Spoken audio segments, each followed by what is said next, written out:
Assalamualaikum warahmatullahi wabarakatuh. Halo anak-anak, gimana kabarnya? Semoga semuanya dalam keadaan sehat. Pada kesempatan kali ini, Bu Palupi akan menjelaskan materi mengenai pasar. Tujuan pembelajaran. Setelah mempelajari materi ini, diharapkan peserta didik dapat 1. Menjelaskan pengertian pasar, 2. Menyebutkan syarat terbentuknya pasar, 3. Menjelaskan fungsi pasar, 4. Menjelaskan macam-macam pasar. Pengertian pasar.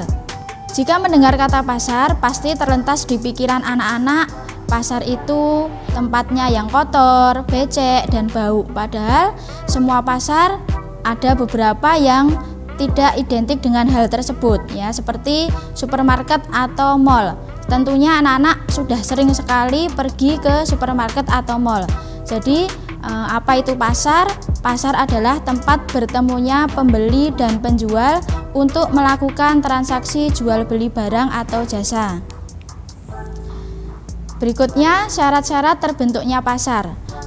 Syarat terbentuknya pasar ada 4. Yang pertama adalah adanya pembeli dan penjual. Yang kedua adanya barang yang diperjualbelikan.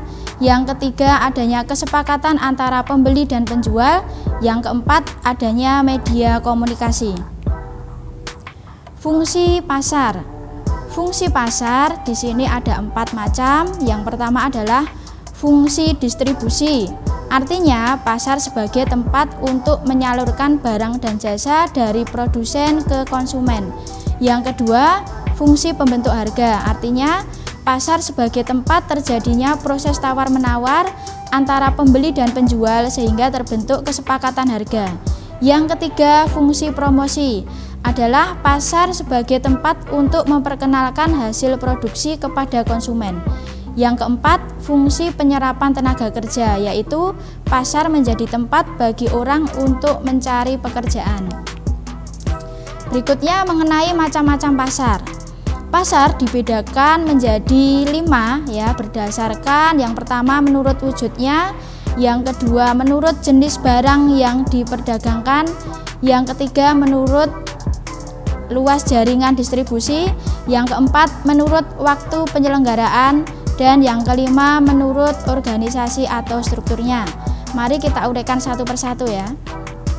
Yang pertama adalah pasar menurut wujudnya. Pasar menurut wujudnya dibedakan menjadi 2, yaitu pasar konkret dan pasar abstrak, ya.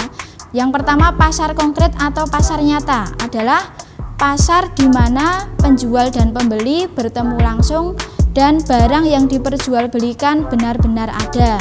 Jadi di sini ada pasar tradisional yang ada di sekitar tempat tinggalmu dan juga ada pasar modern, ya, seperti Alfamart dan Indomaret.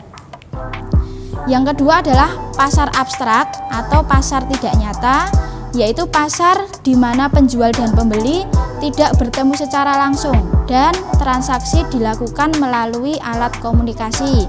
Contohnya di sini ada Tokopedia, Lazada, Shopee, dan masih banyak lagi. Kemudian yang selanjutnya pasar menurut jenis barang yang diperdagangkan. Ada 2 macam, yaitu pasar barang konsumsi, yaitu pasar yang memperjualbelikan barang-barang keperluan sehari-hari. Contohnya ada pasar buah, pasar sayur, pasar ikan. Kemudian yang selanjutnya pasar barang produksi, yaitu pasar yang menyediakan keperluan faktor-faktor produksi. Contohnya adalah pasar tenaga kerja atau pasar modal. Selanjutnya, pasar menurut luas jaringan distribusi. Di sini yang pertama ada pasar setempat, yaitu pasar yang digunakan oleh masyarakat di wilayah sekitar dan melibatkan penjual dan pembeli di sekitar daerah tersebut. Contohnya ada pasar Klewer yang ada di Solo, kemudian ada pasar Beringharjo yang ada di Yogyakarta. Yang kedua yaitu pasar nasional, pasar yang cakupan pembelinya dalam wilayah suatu negara. Contohnya pasar cengkeh di Manado, pasar kakao di Makassar, dan pasar tembakau di Sumatera. Yang ketiga adalah pasar regional, yaitu pasar yang daerah pemasarannya meliputi beberapa negara yang berada dalam suatu kawasan. Contohnya adalah AFTA. Yang keempat, pasar internasional, yaitu pasar yang menyediakan komoditas barang dagangan untuk rakyat seluruh dunia. Contohnya adalah pasar kopi di Santos, Brasil. Berikutnya, pasar menurut waktu penyelenggaraan. Yang pertama ada pasar harian, yaitu pasar yang melakukan kegiatan setiap hari dan menjual barang-barang kebutuhan pokok sehari-hari. Contohnya di sini ada banyak sekali ya pasar yang berada di sekitar tempat tinggalmu, menjual berbagai macam sembako ya atau sayur mayur. Yang kedua adalah pasar mingguan, yaitu pasar yang dilakukan seminggu sekali. Contohnya adalah Car Free Day. Car Free Day itu diadakan setiap seminggu sekali, yaitu pada hari Minggu.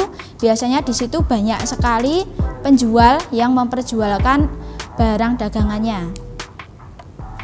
Yang ketiga adalah pasar bulanan.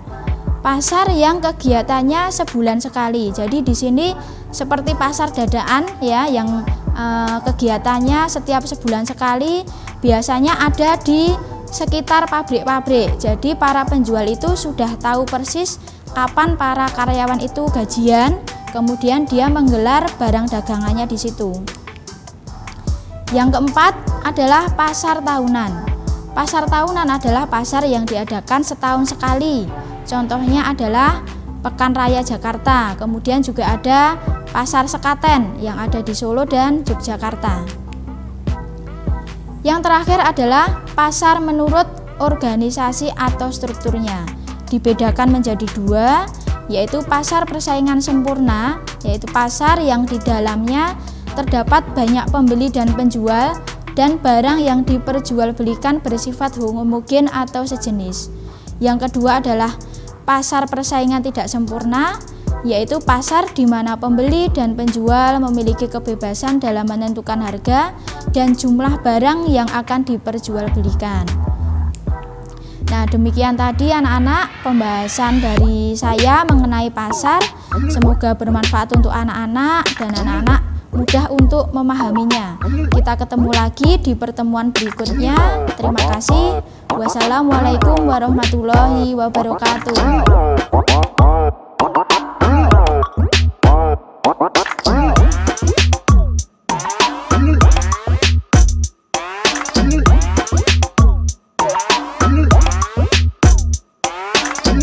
What?